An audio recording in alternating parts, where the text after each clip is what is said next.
नमस्कार, स्वागत है आप सभी लोगों का आपके अपने YouTube चैनल एग्जाम पर। साथियों, आज की क्लास में हम लोग रीत काल के बेहतरीन प्रश्नों का अध्ययन करेंगे और आज मैंने जो प्रश्न को ले रखा है वो काफी महत्वपूर्ण प्रश्न है। मतलब कलेक्शन आज का बहुत ही बेहतरीन है।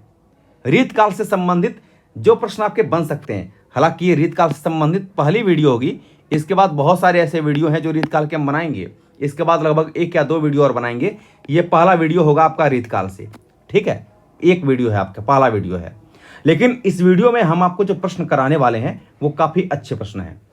सबसे पहले हम लोग शुरुआत करते हैं और एक बात और बताना चाहूंगा कि आपके जो सपोर्ट मिल रहे हैं हमें काफी अच्छा मिल रहा है। इसके लिए बहुत बहुत धन्यवाद आप लोगों को। साथियों, शुरू करते हैं आज की एक बेहतरीन क्लास को। और पहला क्वेश्चन आपकी स्क्रीन पर दिख रहा है। ये क्वेश्चन है कि भाषा भूषण के रचनाकार कौन है। तो देखिए, भाषा भूषण के रचनाकार जसवंत सिंह को माना जाता है। किसको मानते हैं हम लोग? तो आप कहेंगे साथियों कि जसवंत सिंह को भाषा भूषण का रचनाकार माना जाता है। अब मैं आपको यह बताने जा रहा हूं कि भाषा भूषण है यह कैसा ग्रंथ माना जाता है। विशेष तौर पर यह एग्जाम में पूछा जाता है कि यह ग्रंथ कैसा है। रस निरूपक है, सर्वांग निरूपक है, या छंद निरूपक है, या अलंकार निरूपक ग्रंथ है। तो इनकी चर्चा हम आपसे करने जा रहे हैं। देखिए, सबसे पहले हम लोग चर्चा करेंगे भाषा भूषण की। जो भाषा भूषण रचना है, भाषा भूषण, ये जसवंत की रचना मानी जाती है, आपको पता है। और ये रचना जो है वह अलंकार निरूपक है। एक एक चीजों को भाई लिखते जाइएगा, बहुत इंपॉर्टेंट बातों को बता रहा हूं।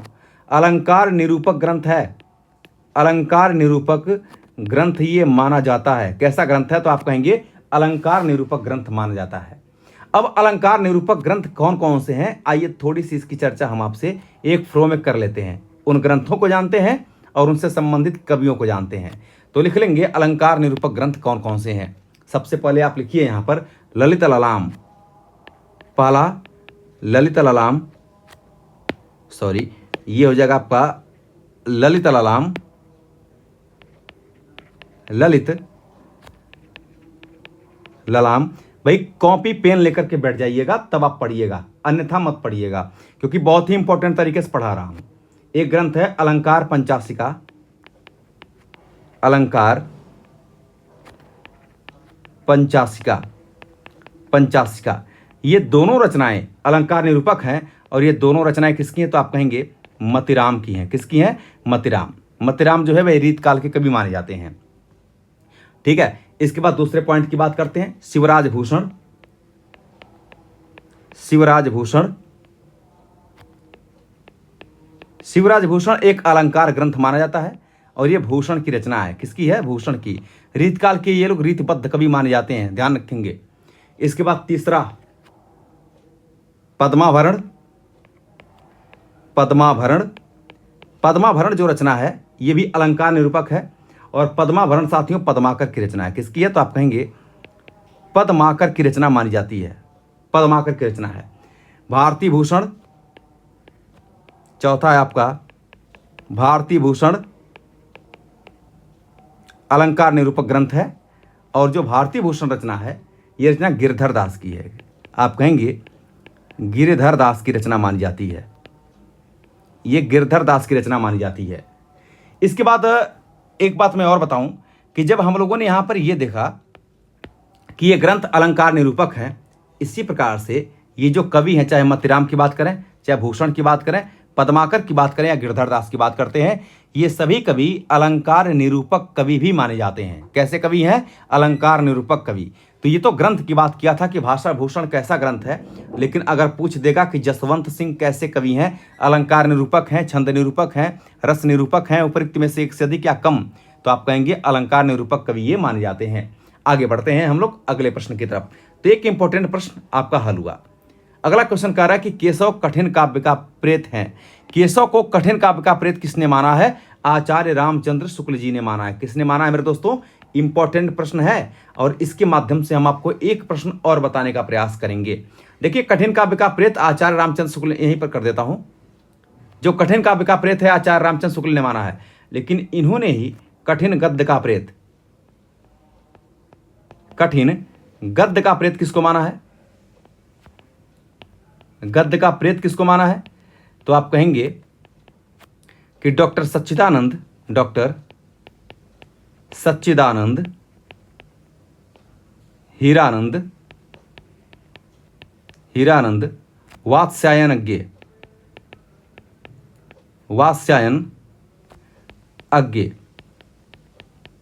अज्ञे, इनको इन्होंने कठिन गद्य का प्रेत कहा है। ठीक है, ये 2 पॉइंट आप यहां पर ध्यान रखेंगे।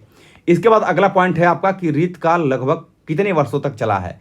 मेरे साथियों, थोड़ी सी मैं चर्चा कर देता हूं आपको पूरे काल की। जैसे हम आचार्य रामचंद्र शुक्ल की बात करते हैं, शुक्ल जी ने जो आदिकाल का समय इन्होंने माना है, आदिकाल का जो इन्होंने समय माना है, यह संवत, सब में संवत लगेगा, संवत 1050 विक्रमी से लेकर के और 1375 विक्रमी तक इन्होंने माना है। इसी के बाद आदिकाल के बाद आता है भक्ति काल। कौन सा काल आएगा? तो आप कहेंगे भक्ति काल आएगा, और भक्ति काल का इन्होंने समय स्वीकार किया है 1375 विक्रमी, संवत है आगे, 1375 विक्रमी से लेकर के 1700 विक्रमी तक, ये आपका भक्ति काल। भक्ति काल के बाद आता है आपका रीतकाल, जिसके समय को आचार्य रामचंद्र शुक्ल ने 1700 विक्रमी से लेकर के इन्होंने 1900 विक्रमी तक माना है। ठीक है, और इसके बाद 1900 विक्रमी से लेकर के 1984 विक्रमी तक यह इन्होंने आधुनिक काल का समय स्वीकार किया है। किस काल का? आधुनिक काल का। तो आप यहां पर देख पा रहे होंगे कि जो 1700 विक्रमी से लेकर के 1900 विक्रमी तक का समय है, यह समय रीतकाल का माना जाता है, और रीतकाल लगभग 2 वर्षों तक चला है। कितने वर्षों तक? तो आप कहेंगे कि लगभग ये 2 वर्षों तक चला है। इसका मतलब है कि रीतकाल का जो समय है वो कब से कब तक है? 1700 से लेकर के और 1900, क्षमा चाहता हूँ 2 वर्षों नहीं 200, यानी 2 शताब्दी तक या 200 वर्षों तक ये चला है। आगे देख सकते हैं, अगला पॉइंट इंपॉर्टेंट है आपका, कह रहा है कि बिहारी अकेले कवि हैं जिन्होंने ग्रामीण संस्कृति के विरुद्ध घृणा की अभिव्यक्ति की है। यह कथन है किसका है? तो ये कथन साथियों बच्चन सिंह का माना जाता है। किसका मानते हैं हम लोग? तो ये बच्चन सिंह का कथन मानते हैं। नेक्स्ट क्वेश्चन बहुत ही महत्वपूर्ण है। ये क्वेश्चन है आपका कि रीतकालीन कवि मतिराम द्वारा लिखित ग्रंथ ललित ललाम कैसा ग्रंथ है? तो आप देखिए अलंकार ग्रंथ माना जाता है, जैसा कि हमने यहाँ पर आपको लिखा भी है कि जो ललित ललाम है और अलंकार पंचाशिका है, ये दोनों ही ग्रंथ आपके मतिराम के हैं, और दोनों ग्रंथ जो हैं वो अलंकार निरूपक माने जाते हैं। मैंने यहाँ पर इसको प्रदर्शित भी किया था। ठीक है, तो अब इन बातों से आप चीज़ों को समझते हुए आगे बढ़ेंगे। और हम चीज़ों को पढ़ते हैं लेकिन भूल जाते हैं, इनके माध्यम से हमें चीज़ें याद रहती हैं। जब हम लोग पढ़ते हैं तो दिमाग में ये चीज़ें क्या होती हैं? बरकरार रहती हैं। अगला प्रश्न, करे 150 बनाए आए मेलत सभा के बीच, लोगन कवित किन्नो खेल कर जान्यो हैं। ये जो काव्य पंक्तियां हैं वो ठाकुर की मानी जाती हैं, और ठाकुर जो हैं ये रीतकाल के रीति मुक्त कवि हैं। रीति मुक्त कवि हैं, ठाकुर हुए, बोधा हुए, आलम हुए। ठीक है, ये लोग आपके या फिर हम लोग बात करते हैं घरानंद हुए, ये लोग रीतकाल के रीति मुक्त कवि में गिने जाते हैं। आगे बढ़ते हैं और कुछ और बातों की, बेहतरीन चीज़ों की चर्चा करते हैं। कह रहा है कि वह ग्रंथ जो मात्र अलंकार निरूपक नहीं है। अब जो मात्र अलंकार निरूपक नहीं है, यानी रस निरूपक भी हो सकता है, छंद निरूपक भी हो सकता है, यानी इसको हम लोग सर्वांग निरूपक कह सकते हैं। इसका नाम है कविकुल कल्पतरु। बहुत महत्वपूर्ण है, ये पूछा जाता है कि कविकुल कल्पतरु किसकी रचना मानी जाती है ना? तो साथियों, हम सबसे पहले बात करेंगे यहाँ पर सर्वांग निरूपक की। देखिए, ये कहा था कि कौन सा ग्रंथ अलंकार, केवल अलंकार निरूपक नहीं है, इसका मतलब है कि सर्वांग निरूपक हो सकता है। तो अब यहां पर हेडिंग लगाएंगे मेरे साथ, लिखिए सर्वांग निरूपक ग्रंथ। सर्वांग निरूपक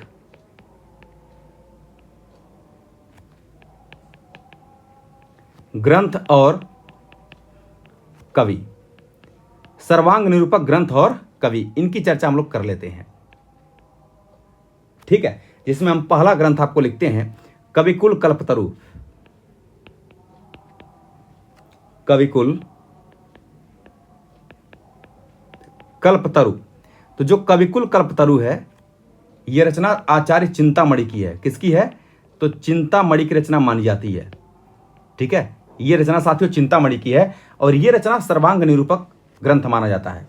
दूसरा जो मैं ग्रंथ लिखने जा रहा हूं, यह इंपॉर्टेंट है आपका रस रहस्य। रस रहस्य, और जो रस रहस्य है, यह रचना किसकी है? तो कुलपति मिश्र की है। कुलपति मिश्र, और कुलपति मिश्र के विषय में जान लेना, ये बिहारी के भांजे हैं, साथ ही साथ रीतकाल के रीतिबद्ध कवि माने जाते हैं, जबकि बिहारी खुद रीति सिद्ध कवि माने जाते हैं। इसके बाद है रसिक लाल। रसिक लाल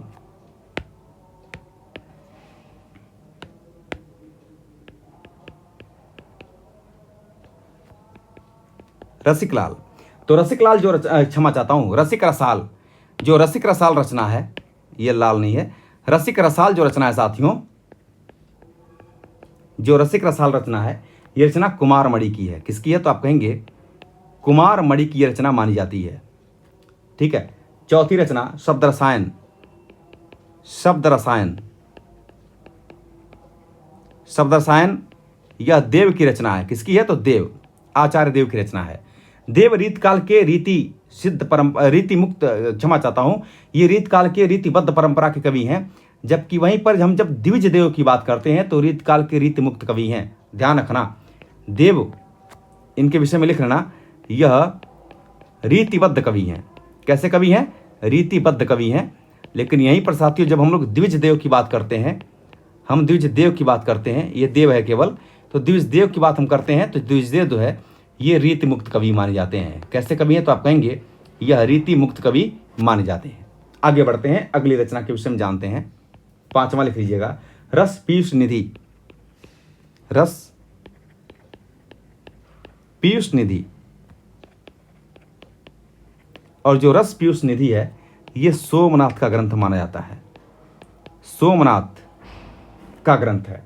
काल काव्य निर्णय छठा है आपका, काव्य निर्णय, और काव्य निर्णय जो है ये रचना भिखारी दास की है। भिखारी दास की है। तो आप लोगों ने क्या देखा, मैंने आपको बताया कि जो सर्वांग निरूपक ग्रंथ है और साथ ही साथ उनके कवियों का नाम दिया हुआ है, इसमें पहला कविकुल कल्पतरु है, दूसरा रस रहस्य है, कुलपति मिश्र की रचना है ये। अगला जो ग्रंथ है वो है रसिक रसाल, कुमारमणि का है, शब्द रसायन देव का है, रस पीयूष निधि सोमनाथ का है, और काव्य निर्णय ये भिखारी दास की रचना मानी जाती है। ठीक है। तो इतनी बातों को हम लोगों ने जाना, ये बहुत महत्वपूर्ण चीजें हैं, और आज की क्लास मुझे विश्वास है कि आप लोगों को बहुत पसंद आएगी। लेकिन साथ ही साथ कमेंट बॉक्स में जरूर लिख करके बताना कि आज की क्लास कैसी लगी। वह रचना जो मात्र पिंगल या छंद निरूपक है, विशेष तौर पर छंद का ही दूसरा नाम पिंगल है, मैंने आपको बताया भी है, और इसके प्रणेता आदि ग्रंथ जो है, आदि कवि जो हैं, ये पिंगल ऋषि माने जाते हैं, जिनका उल्लेख ऋग्वेद में देखने को मिलता है। तो वह रचना जो मात्र पिंगल निरूपक है उसका नाम है वृत्त विचार। ये सभी क्वेश्चन इंपॉर्टेंट हैं और पूछे हुए प्रश्न आपके हैं, एग्जाम में सभी प्रश्न आपके पूछे गए हैं, और ऐसे ऐसे प्रश्न पूछे गए हैं, लेकिन इसके माध्यम से हम बहुत सारे प्रश्नों को हल भी कर रहे हैं। अब हम आपको बता रहे हैं कि जो पिंगल निरूपक या छंद निरूपक ग्रंथ है वो कौन कौन सा है। तो आइए हम लोग यहाँ पर हेडिंग लगाएंगे छंद निरूपक ग्रंथ। लिखिए, छंद या पिंगल निरूपक ग्रंथ। छंद निरूपक या पिंगल निरूपक ग्रंथ कौन कौन से हैं? इसमें पहला लिखिएगा वृत्त विचार। वृत्त विचार। एक और ग्रंथ लिख लीजिएगा छंदो विचार। छंदो विचार। और ये जो दोनों रचनाएं हैं, चाहे वो हम लोग वृत्त विचार की बात करें या छंदो विचार की बात करें, ये सुखदेव मिश्र की रचना है। किसकी है? तो आप कहेंगे सुखदेव मिश्र। ये रचना है सुखदेव मिश्र की। दूसरी रचना है वृत्त कौमुदी।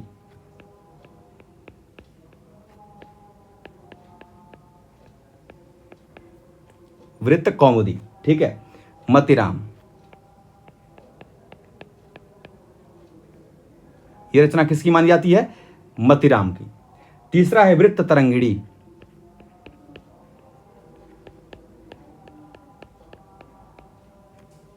वृत्त तरंगिणी, ठीक है, और ये वृत्त तरंगिणी रचना जो है वो राम सहाय की है। ये रचना जो है वो राम सहाय की मानी जाती है। चौथी रचना है वृत्त विचार। वृत्त विचार, ये भी रचना छंद निरूपक है। वृत्त विचार दशरथ की रचना मानी जाती है। यह दशरथ की रचना मानी जाती है, ठीक है। तो आपने देखा कि वृत्त विचार हुआ या छंदो विचार हुआ, ये दोनों ग्रंथ जो हैं यह सुखदेव मिश्र के हैं, और सुखदेव मिश्र जो हैं वो पिंगल निरूपक ग्रंथ माने जाते हैं या छंद निरूपक कवि माने जाते हैं या पिंगल निरूपक कवि हैं। दूसरी रचना जो छंद निरूपक है वो है वृत्त कौमुदी। इसके रचनाकार है मतिराम, और मतिराम जो है वो छंद या पिंगल निरूपक कवि माने जाते हैं। वृत्त तरंगिनी राम सहाय की है। इसके बाद अगली है वृत्त विचार, जो कि दशरथ की रचना मानी जाती है।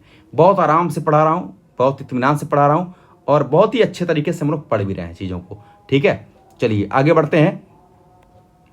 आचार्य लोग तो कविता करने की रीति सिखलाते हैं, मानो वह संसार से यह कहते हैं कि अमुकामुक विषयों के वर्णन में अमुक प्रकार के कथन उपयोगी हैं और अमुक प्रकार के अनुपयोगी। यह कथन मिश्र बंधुओं का है। मिश्र बंधुओं में 3 कवि माने जाते हैं। कितने कवि हैं मिश्र बंधु में आते हैं? 3 कवि आते हैं, जिसमें एक का नाम है गणेश बिहारी, दूसरे का नाम है श्याम बिहारी, और तीसरे का नाम है सुखदेव बिहारी। ठीक है, तो ये 3 कवि आते हैं। अगला इंपॉर्टेंट एक जो है कि पंक्तियां हैं कुछ। अभिधा उत्तम काव्य है, मध्य लक्षण नहीं है, ये लक्षणा होगा, मध्य लक्षणालीन, और अधम व्यंजना रस विरस उल्टी कहत नवीन। इसके रचनाकार आचार्य रामचंद्र शुक्ल जी माने जाते हैं। कौन माने जाते हैं? तो आप कहेंगे आचार्य रामचंद्र शुक्ल जी माने जाते हैं। चलिए आगे बढ़ते हैं और देख सकते हैं कि रीतकाल का आरंभ माना जाता है। तो भाई जो रीतकाल का आरंभ है वो किससे माना जाता है? देवकवि चिंतामणि त्रिपाठी से माना जाता है। लेकिन ये किसने माना है? चिंतामणि त्रिपाठी से रीतकाल का आरंभ है, ये किसने माना है? शुक्ल जी ने माना। किसने माना है? शुक्ल जी ने। अब मैं आपको रीतकाल के आरंभ की थोड़ी सी चर्चा कर देता हूं। यहां पर देखिए, यहां कुछ पॉइंट्स की चर्चा करता हूं।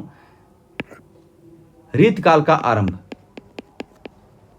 रीतकाल का आरंभ लिखिए, रीतकाल का आरंभ या रीतकाल का प्रवर्तक किसको माना गया है और किसने माना है, मैं इसकी चर्चा कर देता हूं।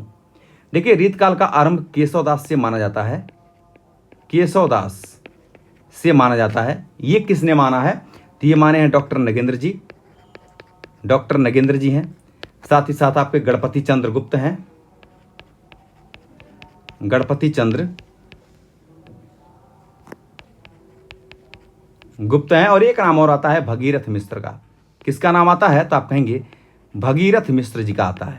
ठीक है, इन 3 लोगों का ये मानना है कि रीतकाल के जो प्रवर्तक हैं या रीतकाल का जो आरंभ है वो केशवदास से माना जाता है। इसके बाद आचार्य चिंतामणि की बात करेंगे। आचार्य चिंतामणि, कुछ विद्वानों का, जैसे कि आचार्य रामचंद्र शुक्ल का मानना है, आचार्य रामचंद्र शुक्ल का मानना है कि जो रीतकाल का आरंभ है वो आचार्य चिंतामणि से माना जाता है। ठीक है, और कुछ विद्वानों का मानना है कृपाराम। ध्यान रखेंगे, रीत का आरंभ कृपाराम से किसने माना है? तो कालक्रम की दृष्टि से माना गया है ना। आप कहेंगे कालक्रम की दृष्टि से माना गया है। कालक्रम की दृष्टि से यह माना गया है कि जो रीतकाल है इसका आरंभ कृपाराम से माना जाता है। तो इन तीनों के विषय में आप लोगों ने देख लिया। आगे नेक्स्ट क्वेश्चन की हम बात करेंगे। तो ये क्वेश्चन आपका समाप्त हुआ। ठीक है, चलिए अब हम लोग अगले प्रश्न की बात करते हैं। अगले कुछ और भी प्रश्न हैं आपके समक्ष जो बहुत ही महत्वपूर्ण है। सबसे पहला क्वेश्चन है कि केशवदास किस राजा के आश्रय में थे? यह इंपॉर्टेंट प्रश्न है। और ओरछा के राजा हैं इंद्रजीत सिंह। ध्यान रखेंगे कि जो केशवदास हैं यह ओरछा नरेश इंद्रजीत सिंह के राज्याश्रित कवि हैं। और खासतौर पर रीतकाल के जितने भी कवि हैं वो सभी लोग किसी न किसी राजा के राजाश्रित कवि माने जाते हैं। साथियों, सबसे पहले हम लोग केशवदास की बात करते हैं और इनके जन्म के विषय में बात करेंगे। कुछ महत्वपूर्ण बातों का अध्ययन भी केशवदास के विषय में हम लोग करने जा रहे हैं। चलिए, सबसे पहले आप लोग जानते हैं कि जो केशवदास जी हैं, केशवदास जी हैं यह रीतकाल के रीतिबद्ध कवि हैं। कैसे कवि हैं? रीतिबद्ध कवि हैं। ठीक है, और रीतिबद्ध काव्यधारा के प्रतिनिधि कवि के रूप में केशवदास को जानते हैं। अगर केशवदास के हम लोग जन्म की बात करते हैं तो इनका जो जन्म है यह 1555 ईस्वी में इनका जन्म होता है। ओरछा में, ओरछा में इनका जन्म होता है। जो ओरछा है यह बुंदेलखंड में पड़ता है। कहाँ पड़ता है? तो आप कहेंगे यह बुंदेलखंड में पड़ता है। ठीक है, और इनकी जो मृत्यु है साथियों यह 1617 ईस्वी को हो जाती है। इनकी मृत्यु 1617 ईस्वी को होती है। ये आश्रयदाता किसके हैं? आश्रयदाता किसके हैं? आश्रयदाता, आश्रयदाता ये किसके माने जाते हैं? तो आप कहेंगे इंद्रजीत सिंह के। इंद्रजीत सिंह के ये आश्रयदाता हैं या ओरछा नरेश हैं? ओरछा या नरेश माने जाते हैं और इन्हीं के भाई हैं वीर सिंह देव। इनके भी आश्रयदाता हैं ये, इंद्रजीत के बड़े भाई हैं। लिख लेंगे इंद्रजीत सिंह के बड़े भाई हैं। ठीक है, इनका उपनाम क्या है? उपनाम इनका वेदांती मिश्र है। वेदांती मिश्र इनका उपनाम है। इनके विषय में थोड़ी बहुत चीजें हम बताएंगे, बहुत ज्यादा नहीं बताएंगे आपको। निम्बार्क संप्रदाय में दीक्षित हैं। निम्बार्क संप्रदाय में यह दीक्षित है। एक महत्वपूर्ण पॉइंट और, अलंकारवादी आचार्य हैं। अलंकारवादी आचार्य हैं। देखिए, इनके आचार्यत्व को, यानी यह आचार्य माने जाते हैं, कवि के साथ साथ आचार्य भी हैं। इस आचार्य को प्रमाणित करने वाले जो ग्रंथ हैं उसमें 3 ग्रंथ माने जाते हैं जो कि केशवदास के ही हैं। एक का नाम है रसिक प्रिया, दूसरे का नाम है कवि प्रिया और तीसरे का नाम है छंदमाला। तो ये 3 ऐसे ग्रंथ हैं जो इनके आचार्यत्व को प्रमाणित करते हैं। ठीक है, और जो इनकी रचनाएं हैं केशवदास की, वो रचनाओं के विषय में थोड़ा सा जान लीजिएगा। इनकी रचनाएं हैं कवि प्रिया, साथ ही साथ इनकी रचना है रसिक प्रिया। ध्यान रखेंगे कि कवि प्रिया की रचना इन्होंने इंद्रजीत सिंह, जो जिनके दरबारी माने जाते हैं, इंद्रजीत सिंह की गणिका राय प्रवीण को काव्य शिक्षा देने हेतु इन्होंने कवि प्रिया की रचना किया था। रसिक प्रिया है। इसके बाद अगली रचना है इनकी विज्ञान गीता, एकमात्र इनका आध्यात्मिक ग्रंथ माना जाता है। अगली रचना है इनकी रामचंद्रिका। इसी आधार पर या इसी के विरोध में गुमान कवि ने कृष्ण चंद्रिका की रचना किया था। अगली रचना है इनकी बारहमासा, इन्हीं की रचना मानी जाती है। अगली जो रचना है उसका नाम है शिख नख। ठीक है, और एक रचना और लिख लीजिएगा छंदमाला। ठीक है, ये सभी रचनाएं जो है किसकी हैं? केशवदास की मानी जाती हैं। आगे बढ़ते हैं साथियों, नेक्स्ट क्वेश्चन आप देख सकते हैं। अगला क्वेश्चन कह रहा है कि बिहारी ने अपने काव्य में अपनाया है।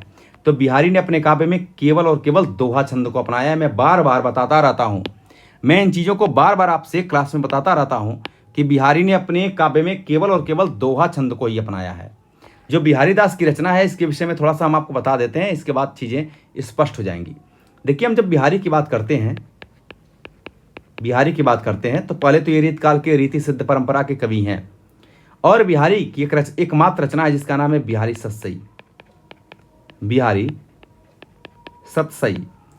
सतसई में अगर हम दोहों की बात करें तो जो दोहे हैं वो 713 दोहे हैं। कहीं कहीं 719 देखने को मिलता है। दोनों पर फर्स्ट प्रायोरिटी आप इसी को देंगे। ठीक है, दोहों की संख्या कितनी है? 713 है। जो बिहारी सतसई है ब्रज भाषा में लिखी गई है। इसमें दोहा छंद का प्रयोग किया गया है। दोहा छंद का प्रयोग इसमें किया गया है। ठीक है, और बिहारी जो हैं ये राजा जयसिंह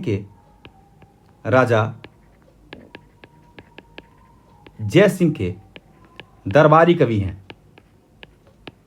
दरबारी कवि के रूप में ये जाने जाते हैं। तो यहां से आपके प्रश्न एग्जाम में बन सकते हैं बिहारी से।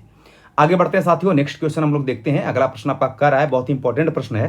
कह रहा है इश्कनामा के रचयिता कौन है? तो इश्कनामा के रचयिता बोधा को मानते हैं हम लोग। किसको मानते हैं? बोधा हुए, आलम हुए, मैं यहां पर लिखूंगा नहीं तो आप मिस्टेक कर जाएंगे। बोधा हुए, आलम हुए, घनानंद हुए, ये लोग रीति काल के रीति मुक्त परंपरा के कवि माने जाते हैं। रसलीन का मूल नाम क्या है? एक बहुत ही प्यारा क्वेश्चन है और पूछा गया है कि रसलीन का मूल नाम क्या है। तो आप देख सकते हैं कि रसलीन का मूल नाम है सैयद गुलाम नबी। क्या नाम है? सैयद गुलाम नबी है, रसलीन का मूल नाम है। चलिए आगे बढ़ते हैं साथियों, नेक्स्ट क्वेश्चन हम लोग देखते हैं। अगला क्वेश्चन है कि रीतकालीन काव्य की प्रवृत्ति नहीं है तो नारी के आदर्श रूप का चित्रण इसमें नहीं किया गया है। इंपॉर्टेंट प्रश्न है। इसके बाद देखिए कवित्त रत्नाकर, इसमें जो अध्याय हैं वो कितने हैं? 5 अध्याय हैं। और कवित्त रत्नाकर यह सेनापति की रचना है। किसकी रचना है? तो आप कहेंगे यह सेनापति की रचना मानी जाती है। ठीक है, बिहारी सतसई में दोहों की संख्या कितनी है? जैसा कि मैंने बताया भी है कि 713 दोहे माने जाते हैं। कितने दोहे हैं? 713 दोहे इसमें माने जाते हैं। और बिहारी सतसई के विषय में ग्रियर्सन साहब लिखते हैं कि यूरोप का कोई भी साहित्य, इन्हीं का कहना है कि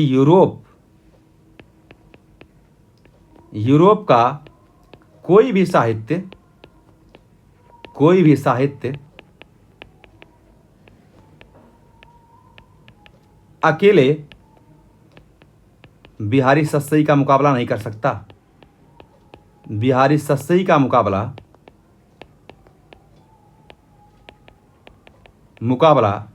नहीं कर सकता। ये बात कौन कहते हैं? तो ये बात कहते हैं ग्रियर्सन साहब, जॉर्ज अब्राहम ग्रियर्सन, जिनकी एक किताब है, साहित्य इतिहास संबंधी किताब है, the modern vernacular literature of northern Hindustan. आगे बढ़ेंगे, आगे देख सकते हैं कि रीतकाल को अलंकृत काल की संज्ञा किसने दिया है? साथियों, रीतकाल को अलंकृत काल की संज्ञा मिस्र बंधुओं ने दिया है। आइए थोड़ा सा इस पर हम लोग विचार कर लेते हैं कि रीतकाल को किन किन नामों से लोगों ने जाना है। यह है आपका रीतकाल। देखिए, यह है आपका रीतकाल, और रीतकाल को अलग अलग लोगों ने अलग अलग नाम दिया है। जैसे अलंकृत